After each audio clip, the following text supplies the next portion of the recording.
Good morning，而家係我嘅最後一日喺呢個嘅珠海，亦都係我最後一日嘅旅程啦。而家係11:48，咁12點鐘咧就要 check out 啦落去。而家要做咩？食嘢，食翻我琴日食剩嘅呢個 cheesecake 做早餐，應該會好飽肚。如果食晒剩低嘅呢啲嘅話，之後咧我哋等陣咧就要去呢個嘅御溫泉。但係去御溫泉好遠，成個鐘嘅車程搭的士要。你真係唔食啊？食一嚿仔啊！呢個 cheesecake 咧真係好好，佢係一啲都唔乾，即係佢焗出嚟，但係焗到係唔乾，過下先勁。所以咧，一朝早咧，我呢冇飲水啊，冇飲嘢，就咁食佢都唔會覺得好乾，即係唔會覺得口乾咯，即刻。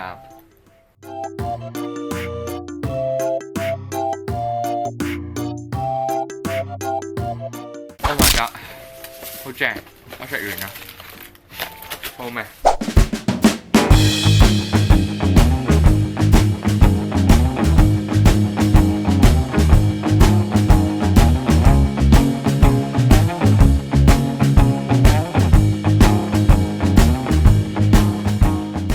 搭咗差唔多成個鐘嘅車程，終於到咗呢個御溫泉啦。其實御溫泉咧係喺斗門嗰邊啦，所以係遠啲，係要搭勁耐先到啦。佢呢度咧係有得俾你即係瞓酒店啦，加浸溫泉啦，或者淨係浸溫泉咁樣啦。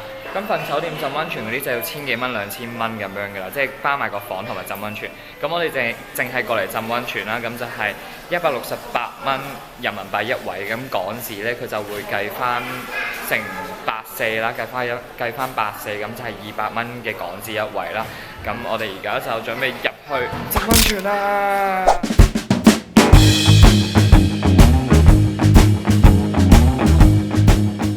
咁而家咧就入咗嚟呢個嘅御溫泉入邊啦。我暫時咧望咧啲池咧都好細個啦。咁我呢個就係一個高溫池啦，我浸緊呢個。如果佢 area 就係我啱啱入嚟嘅感覺咁細嘅話，我真係有少少失望。因為我之前都浸過龍泉嗰邊嘅溫泉啦，佢每一個池都好大個，但係我呢個池真係好細個，我俾大家睇，勁細個咯。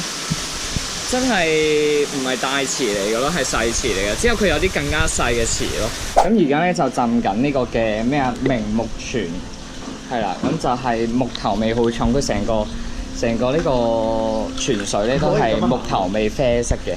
我覺得呢個溫度適中，同埋個味道好香，佢好重嘅木頭味，我好中意，令到我好 relax， 好精神嘅感覺，好香。之後而家浸緊呢個咧就叫做椰奶泉。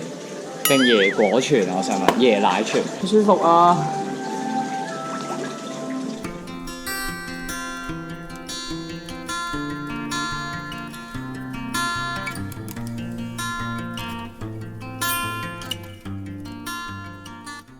呢個好正咯，佢全部係凍水嚟㗎。嚟吧，我準備好啦。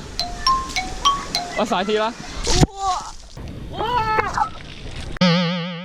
整體嚟講咧，我已經係行勻晒呢個御溫泉啦，已經都望勻晒嗰啲泉，但係真係好少咯，好失望對於呢個御溫泉。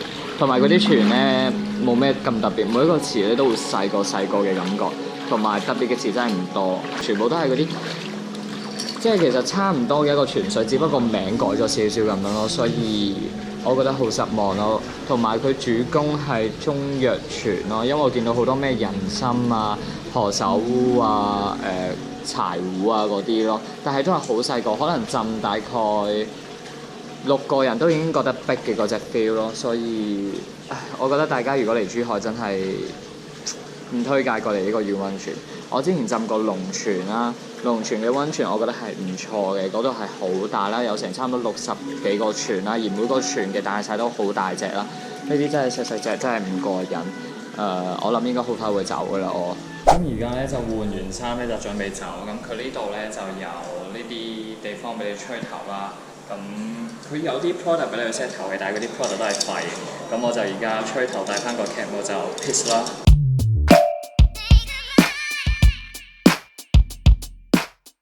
搭咗差唔多成個半鐘嘅車，我哋嚟到呢個九洲港之後，而家去買呢個船飛，準備翻香港。又係咁樣嘅情況，就係呢次情況更加慘，係完全一張飛翻香港都冇。咁我就唯有買去蛇口嘅船啦，去到蛇口嗰邊呢，之後再搭的士去翻深圳灣嘅關口呢，就過關翻香港。而家得呢個方法咯，咁唯有係咁樣啦。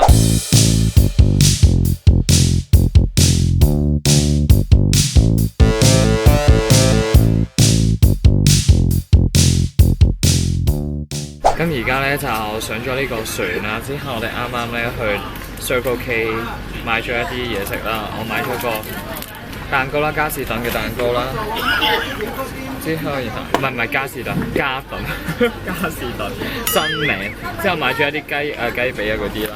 如果你哋有一路咁留意嘅話，應該會發現咧，我哋今日全日係冇食過嘢啦，因為本身咧係打算咧臨去溫泉嘅時候咧就去食嘢啦，點知我哋一出咗酒店門口咧就去截咗的士，然後就上咗的士先發現我哋未食嘢，之後就係咁，我哋就冇食到嘢啦，冇食到任何嘅正餐，對於我嚟講真係一個折磨，所以真係要食少少嘢填飽下個肚先。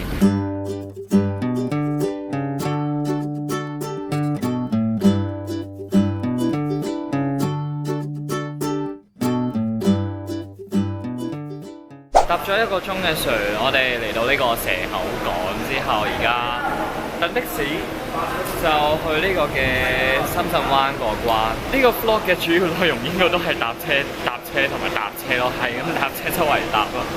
唉，好攰，真係好攰，好想快啲翻屋企瞓覺。哇！近況我已經翻到屋企啦，好攰啊！啱啱喺天水圍食完嘢啦，之後搭咗成個鐘車先翻到屋企，真係好辛苦。我而家呢個肚咧真係有啲屎意啦，好想去屙督屎。咁今日嘅 vlog 就到呢度啦。咁我呢個嘅珠海同埋澳門嘅旅程就完咗噶啦。咁今日呢最後一集咧就到呢度啦。咁如果你中意我呢一系列嘅影片咧，就俾個 like 我啦。咁如果你仲未睇之前嗰3集嘅，就快啲去睇翻啦。之後如果你中意呢條片咧，就俾個 like 我，好似講咗咯喎。之後你未訂閱我嘅話咧，就訂閱我啦，然後去 follow 我嘅 Instagram 同埋 Facebook。我哋下一條片再見啦，拜拜。